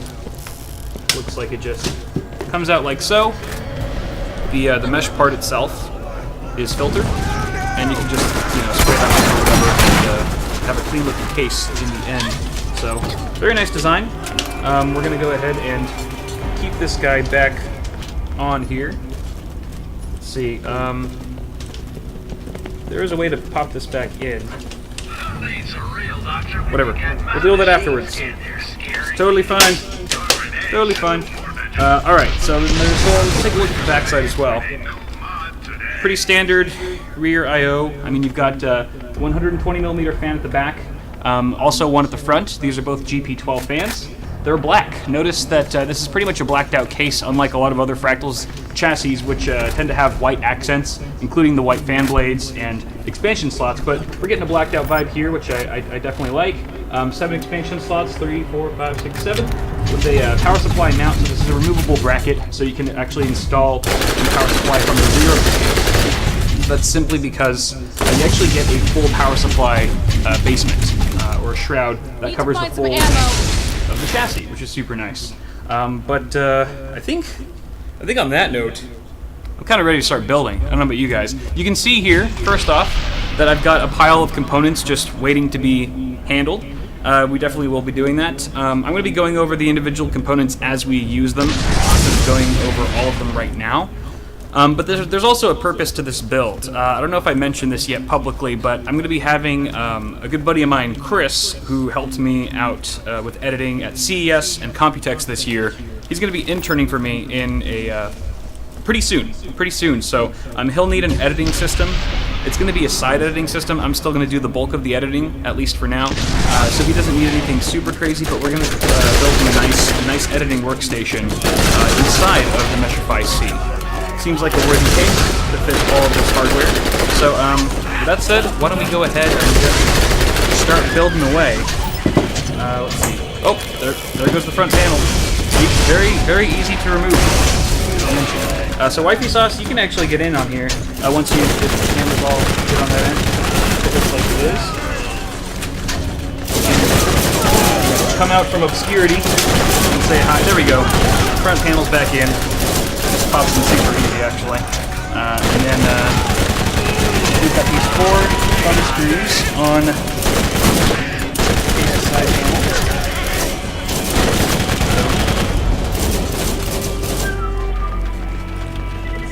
Switch this over. Check it out, guys. Check it out. Ready? Boom. Top-down shot. Isn't that beautiful? That. I can YouTube. Alright, so Wifey Sauce is going to be moderating chat, making sure that you guys are all in your best behaviors, and she's also going to be helping me doing some stuff to build. She'll be my sous chef. Some building sets. So we're going to just take this tempered glass off. It's a full piece of tempered glass, which is really nice, and it is tinted. So the LEDs inside, if you do put some in your system, won't be blinding you. They got some nice black borders all around the edges, so you don't see the more rougher parts of the chassis. And there's also some foam, it looks like, on either side. Foam's nice because it sort of reduces any vibration that might occur from when the case is running and when the system is fully running. There's also some foam inside of the case as well, around the border. Another thing that sort of separates this from a lot of the other Fractal Defined series cases is that there's no sound dampening, so bear that in mind. Might be a little bit more noticeable acoustically than some of the other cases out there from Fractal, but I'm sure it's still not going to be too bad. Alright, so I guess we should prep our motherboard first, eh? Are we keeping all these on the table right now? We can take those down, actually, if you want to put those somewhere. I will. Where they're out. I will put them somewhere. And because I'm super smart and thought ahead, I've already taken out a lot of the components from their boxes to save a bit of time here on stream. So I'm gonna try to figure out where this should go. Right there. let's see, right there. That looks good. Alright, so I guess this should cue you in on what kind of platform we're using for today, which is X299. We're going with the Core i7. Where's the processor? Oh no, did we already lose the CPU? Oh, did you leave it in the box? Yes. There you go. That is one thing that I wanted to leave in the box, Sorry. because they can be fragile and stuff. So we've got a Core i7 7820X processor. This is an 8-core, 16-thread part. Now I was gonna go Threadripper for this build actually, and totally pimp Chris out with AMD's latest high-end desktop platform, but I decided against it because the only X399 motherboard right now, which is currently on a test bed behind Wi-Fi, is still in use for testing. So, but rest assured, there will be a Threadripper build coming very soon. So we're gonna go ahead and just spin off this in. I'm not really gonna like show you guys how to build the screen. It's more just to hang out and chill. But there it is, CPU installed. We've also got some memories, but why don't we do the CPU cooler first? We've actually got an S24 Celsius S24, also from the folks at Fractal. I did do a review on this cooler, if you want to check that out. Fans have already been mounted to the radiator, courtesy of Wifey Sauce. Looks like you mounted them on very well, properly, even with the cables facing the right way. That's cool. We've got some. You want to do the thermal paste? All right, go ahead. Doing the done of Do it just like I showed you. Make me proud. Make me proud, Wifey. Show them how it's done. That is beautiful. Yes. Beautiful. Nice classic grain of rice method, or pea method. I like saying pea method because I'm saying pea. You're mature. Sure. You're a little boy. And then we've got some screws for these guys. You already have. You're one step ahead of me. Yes, I know. You're just. See, this is why I brought you along. I'm a woman. I'm a lot more organized than you. That's pretty sexist. Wrong screws though. Oh. Haha! I have once again regained my lead. You know more about computer building than I do, so. You've definitely learned. You're a quick learner. You've caught on to a lot of things very quickly. So we're just gonna mount these guys in. This is a pretty standard, Asetek OEM CLC. That Oh, too bright. right. All right, let's go ahead and. Do you know how to turn down the brightness? Just the ISO. Just crank the ISO down, maybe 1. Oh wait, actually it's on this camera. So let me do it because I don't want you tripping on this thing. There's actually a stepping ladder because Spikey Sauce and I are really short. We're little people. How about that?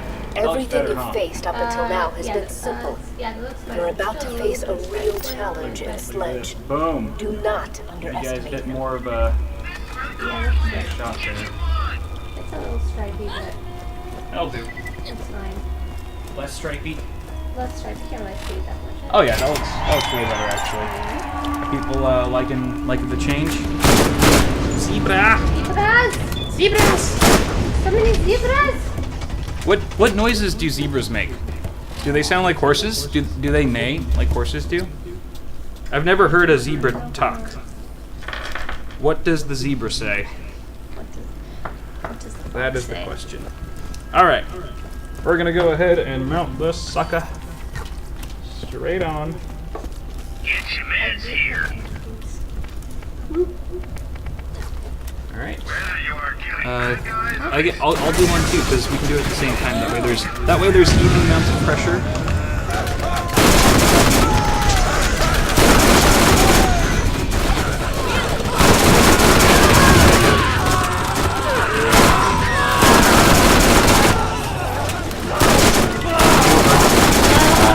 I like it.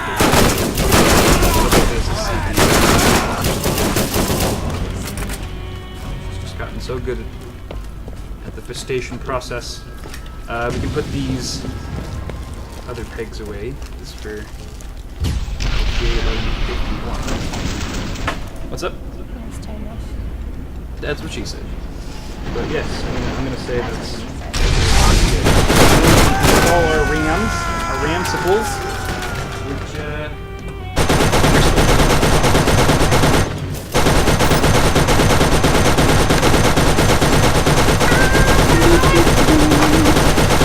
Hey, I like getting the handsy. That's one of the reasons you married me.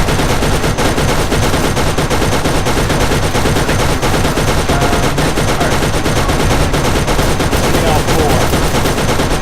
Kidding me? Of course I want all four. What does this look like? Maybe like that.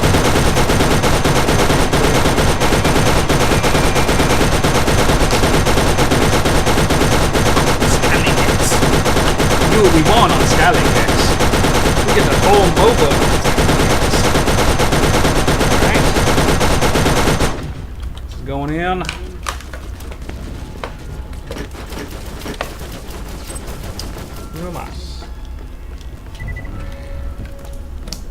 Alright, and it seems that I've somehow managed to color coordinate things a tad with the white accents on the motherboard and our white dims here with the Trident Z. I should mention, this is Trident Z from G-Skill. Very recognizable modules that I'm sure you guys already knew. And 3200 32 gigabyte picture, so they're 8 gig modules. 4 of them, that makes 32. And we can match. That's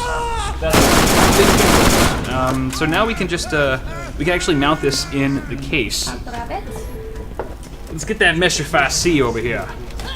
Yeah, Mestrify C. Dr. Josh, you watching this? Screw you. I'm just kidding. I love you. You are the best. You are the bestest tall friend that I have. Even though you always look down on me. Literally. I still love you. I admire my tall giant friends. So what we can do now is IO shield. All right. This is gonna go in. Yeah, it's kind of nice and silvery. Is this angle okay? Well, we don't need some IO shield going in. It's not the most exciting. It's not the highlight of the build when the IO shield goes in. Oh, it gets me every time, man. There's nothing better than when that IO shield goes in. Alright. And then looks like we've got we're gonna need some accessories, which if I know my cases like I ought to, accessories are usually in the power supply basement if there is one. And sure enough, we've got a box right here in the drive cage. In the drive cage, we got some screws, yeah. Open up them screws, honey. Alright. Open up them screws.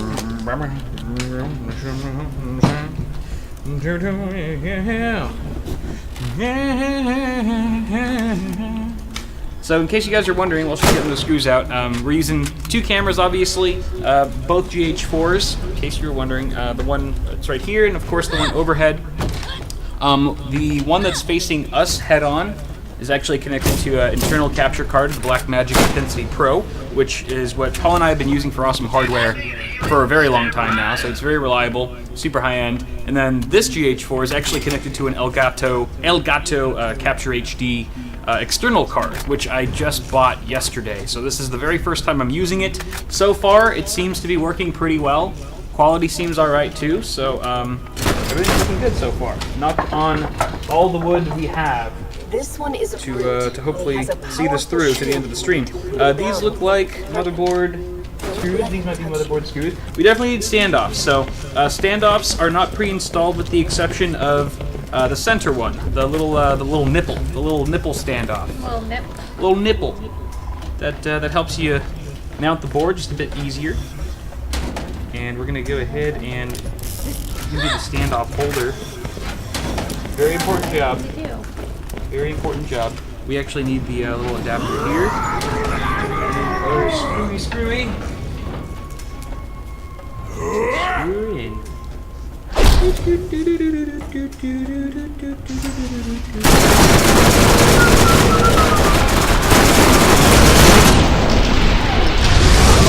Stand off. Get in there. Get in there. Hold on.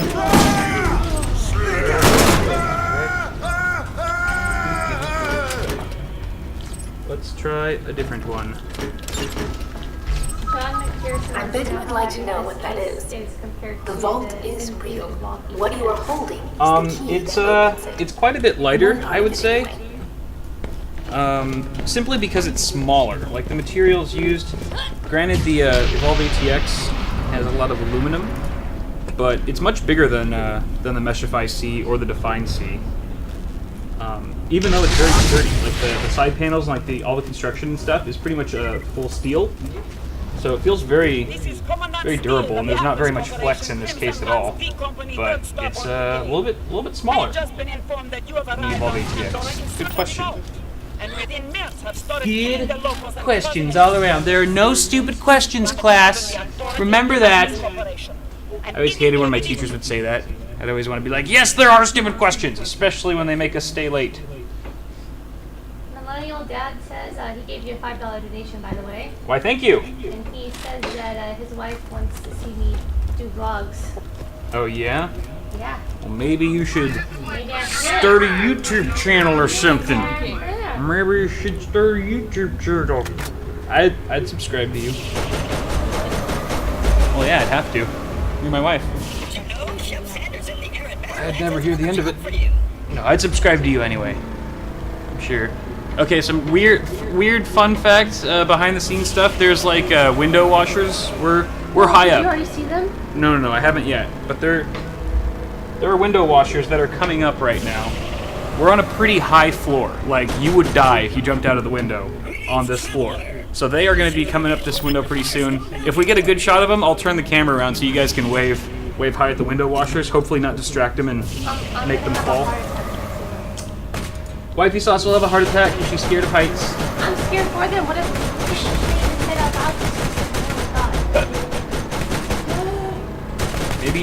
Maybe you should call 911 and try to save them. Yeah. There's some window washers here. I mean, I know they're just doing their job, but I think they're gonna die. Really help me. Oh, I heard banging on the window. You heard the cables. Right. I hope those cables are. I hope they're like steel, because they look like they might just be like string or something. Should I turn the camera on? I think those are shoelaces. I'll drink to that. Busted up. Brave men. Hell out of sledge. Braver than I am, for sure. In these parts. I already put in. We've got a couple more here. I believe this is our guy. Never seen anything like it. Oh, God, is that good? They're close. I have to look. you're gonna go look? I have to go look to see where they are. Alright, you go look. I don't know if Give. they're coming from up above or something, though. I have to double check really quick to make sure that I am in fact installing this in the right standoffs. Don't freak out yet, guys. I know that there's a couple more standoffs I have to do. And just line it up initially just to make sure. Okay. We're good. We are good. Can you see them? No, I can't see them yet. I think they're starting from the bottom and working their way up. Okay. And voila. Pretty much done with the standoffs. We can proceed to installing the motherboard. Always want to make sure that your standoffs are firmly in place. mounting that Mobo. Oh, looks like our IO shield actually popped out a little bit. Woohoo! There you go. Ian Thomas wants to know if LEDs can be seen from the tinted glass. Yeah, for the most part. I mean, LEDs, I feel like when it comes to ones that are marketed towards PC enthusiasts and stuff, have gotten a lot brighter than they used to be. And you'll be able to see them. It just depends on how bright you like the LEDs, really. You might need to add a strip or something like that if, you know, if the tint is too dim for you. That is an option. But, I don't think it's like super sensitive or anything. Anyone need help? Should be good for most people. Text from Josh. Do-do-do-do. 400% more. Awesome. Oh, cool. Yeah, let's do it. Yeah, let's do it. Yeah. Fractal Josh is we are in correspondence with Fractal Josh at the moment, and he is behind the scenes pulling strings for you guys. He's got ideas. He's a man full of good ideas. Usually, been with him long enough to know that sometimes they're very bad ideas, but I go along with them anyway because they're fun. Rodenwak wants to know if there is adequate room for an AIO water cooler on the top. There is. There's plenty of room. It's actually designed for AIOs at the top, so you could do either a dual 120 or dual 140. So 240 or 280 millimeter radiators will fit at the top. And you've also got room at the front of the case for a 360, that's a triple 120, or another 240 dual 280. So plenty of radiators. And have plenty of radiator space for, you know, cooling your CPU and your GPU. Really fit a full loop in here relatively easily for 89 bucks. Quite a good value from what I can tell so far. All right, say cool. Who you want? Choose winner. All right, cool. All right, so I've just gotten confirmation from Fractal Josh that this is now turning into a giveaway stream. So he has agreed to give one of you lucky winners a new Meshify C case, like the one I'm building in right now. So he said that we can. It's pretty much up to us how we want to choose the winner. Obviously, it's going to be, I'm thinking, someone in chat, and this is going to be a worldwide giveaway. I'm calling it right now. Everyone is eligible unless, you know, prohibited by local law and stuff like that. But let's see. How about? Let's see. What time is it right now? It is 12:04. 12:04 according to that. 12:05. Okay, so maybe within the next few minutes here. How are we gonna choose a winner? Yeah, let's get creative here. All right. All right, you guys have to say something nice about Wifey Sauce in chat. Okay, then you pick out one person who says like the most. I don't know, something that you like the most about what they said. Or you can just, or it can be completely random. It could just be like, Wifey Sauce rules, and that's the person you pick. But to enter this giveaway that's going on right now, all you have to do is write something about Wifey Sauce in chat. Or how about this? I know. What? You know how you do awesome hardware every Tuesday? Yeah. Whoever tweets me the best. No, because that requires them to have a Twitter account. Not everyone has a Twitter account. So just as long as Wifey Sauce is somewhere in your comment in chat, then you are eligible to win a new Meshify C from Fractal Design. So, you know, smashing a pie in Kyle's face, doing awesome hardware, you know, stuff like that. Whoever has the best idea. No. Yes. Wait. What do you mean? No, we're talking about two different things. Oh, we are. Sorry. I like my idea better. I already said the Wifey Sauce thing. Okay, so wait, what are we doing? We'll just go with the nicest Wifey Sauce comment. That will be picked by Wifey Sauce. What? Yeah, because you're the one moderating chat, so you have to. All right, question about the case. Okay. Is there any excess room for a small eATX motherboard, or is it only ATX? It looks like you could fit eATX. Don't quote me on that, but it looks like you've got at least maybe 2 additional centimeters of board width to fit in here. Granted, though, that will probably block a little bit of the rubber grommets going along the side, so you want to be cautious of that. But again, I don't know exactly off the top of my head, so maybe just double check. It's one of those things where, yeah, it might be doable, but it would be pretty snug. Doable and advisable are 2 different things, typically. So CPU fan. Oh, this is just a regular fan. This is your regular old fan. We'll actually put this backwards later. Do you see chat right now? How can I possibly pick a winner? It's like literally like a waterfall. A waterfall. Well, you know what? Of comments, I can't even read them. This is impossible. Oh my god. That's why you just have to. That's why you just have to click. That's why you just have to click. Is if you scroll up, watch, scroll up. I know. How then it'll stop. I know. So just pick one at random. You guys are monsters. Oh my god. You guys are absolutely mad. Maybe I should pick one towards the end of the stream. Or should I Towards do the it end, you're gonna make them wait. Do it right now? Well, okay, don't do it right now.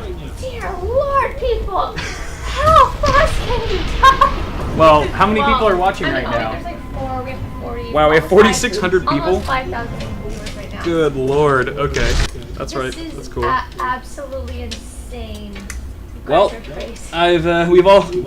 I've put the pressure on you, honey, to pick a winner. So at some point, My dad's watching right now, by the way. how about this? Dad. How about this? Hi, father-in-law. I love you. How about this? Let's wait till we're about halfway through the build before you pick someone. And you could, if one of them catches your eye, if you manage to actually read one of them completely, then you can save it for later or something like that. We got a $100 donation. What? From my father. Hey, father-in-law. Rodney, you are not allowed to donate. Those are not the rules. Your dad, your family, you're not supposed to. Wow, my father-in-law is making all you guys look like a bunch of chumps. He could have bought a Meshify C for that donation amount and then some. Oh my goodness. Stop for a sec. All right, go ahead and switch the camera angle, honey. F1. Boom. Boom. Oh, F1 also opens up Google Chrome Help. I should have thought about that before I assigned that hotkey. No. There are new bounties available. So the nice thing about this cooler, I'll try to do this so that you guys can still see what I'm doing. As I mentioned in my review, is that there's actually a PWM fan hub or fan pass through or controller, say, not a controller, just a little PCB with some fan headers. Wow. Yeah, but that's like a given, you know. That's old news. So, That is true. You get to pick. I've given you too much power. Too much power for one woman to have. Microsoft, the best thing you can wish for. Good thing I married you and sealed the deal. You'll be getting hit up with all kinds of offers now. Come on, you. Here we go. Bloop. Flexible mounting strips are a thing of beauty. Right, honey? Yep, I don't know what you just said. That's okay. You don't need to. Put these in here for now. You can tighten it up later. Alright. So pretty. Now, we do have the, Oh, I'm the best daughter in the universe. You're no longer the king. best daughter in the universe. What a crock of poo. You know what we should do? You know what we should do? We should install the power supply. Let's do that. Because I'll tell you why. Because the 8-pin EPS connector on the motherboard is currently being a little bit blocked by the cooler, which is why I only put 2 screws in there to hold it in place for now. So we're going to get this guy in there so we can wire up those parts of the motherboard that would otherwise be So let's mount this guy. We'll do it face down. We'll do the power supply face down with the fan facing for the case because there is open ventilation, and again we have that. Power supply screws. Yeah. People are still going crazy with the wifey sauce comments. Man. You know, Luck's an old buddy of mine, and by old buddy, I mean asshole that ruined my mom's go-karts. We can't. No. We can't change the rules yet because people have already entered technically. The rules are set in stone. Don't worry, there will be other giveaways where we can. First time doing the live giveaway. You're doing great. You've already got the whole chat reeling. Everyone's going crazy. I like other people. I like seeing all people's like different techniques on how to get spotted, like using like 30 emojis, or yeah. Caps is a good one.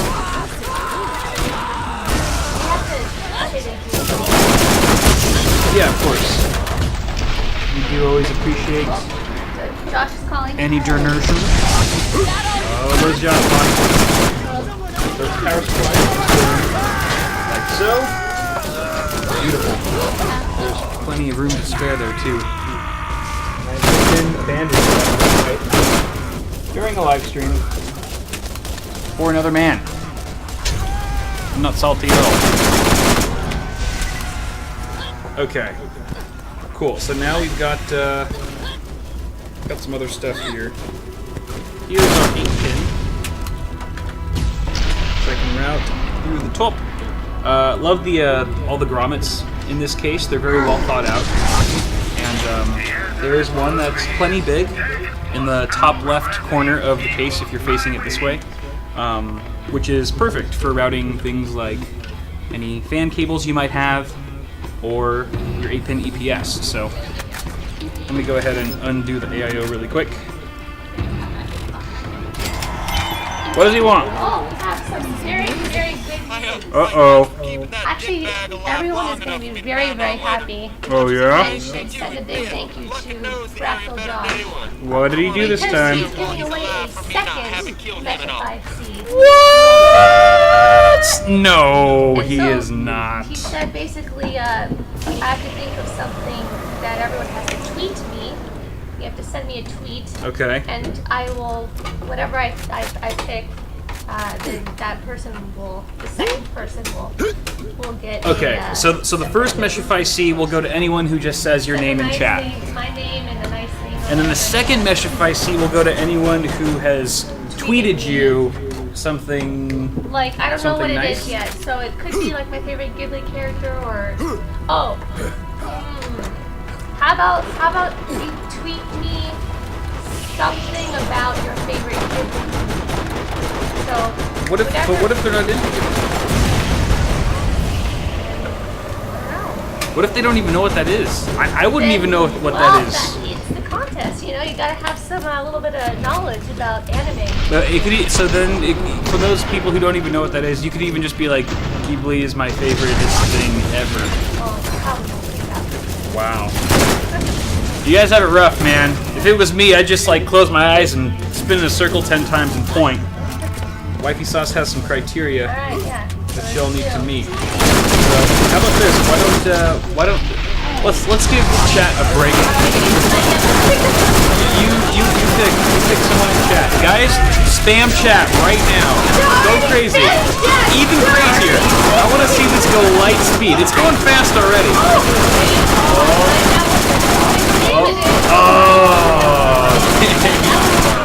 That's all about me right there. You were so close, person that we will not name. We're so close to winning, but you forgot to write in Wifey Sauce's name in your comment. All you had to say was Wifey Sauce. Yeah. All right, so fire it up. Now everyone's probably going crazy. Like, what did they say? What did they say? I want. Which one is she talking about? I must know. Out of ammo. So, found one, yo.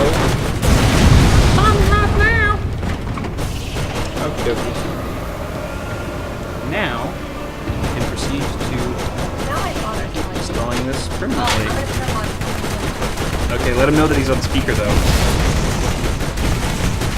Dad, I just want to let you know that you're on speaker live. Hi, Rodney. Say hi to everyone, Rodney.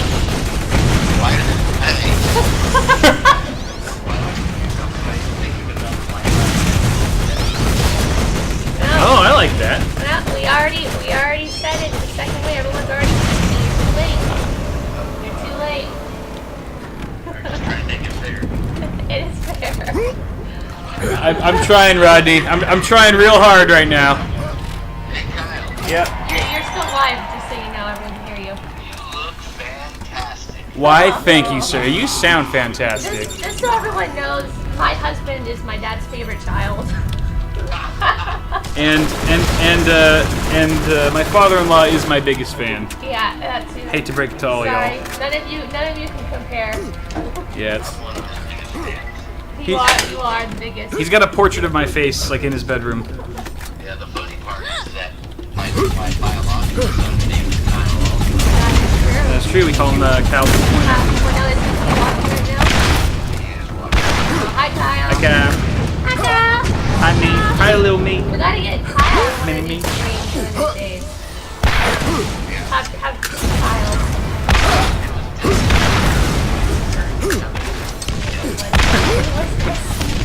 In a weird sort of way, yes. Alright, hey, I was just trying to give you suggestions. Because I have no idea who the character is. Oh, sure you do. This is true. You just say his name wrong. My tutoroo. That's how my dad's name goes. But that's how you say it, but it's Sounds accurate to me. Alright. Anyways, we gotta go. I gotta pick a winner. Hey, Heather, Yes. you got your nails done for the show. No, I did not. I actually need a manicure. Okay. Good, don't let Heather touch you. I won't. I'll keep it far from her. Stop it. Alright, bye, Rodney. Alright. So, while she picks a winner, go ahead and switch camera angles, honey. Scene 2. So, it's hard for you guys to see right here. I'll actually rotate the case so you can see. Boom. We're going to be installing an NVMe SSD M.2 drive. We're going to take the chipset cover, or the M.2 cover, which is sort of blending in with the heatsink on the chipset. And we're going to remove the thermal pad strip so that we can perhaps get some lower thermals on our drive. And the drive that we're using is the Samsung 960 Pro NVMe SSD, which is a fantastic, super fast, like one of the fastest drives you can get right now in this form factor. I do need the little standoff to install that guy.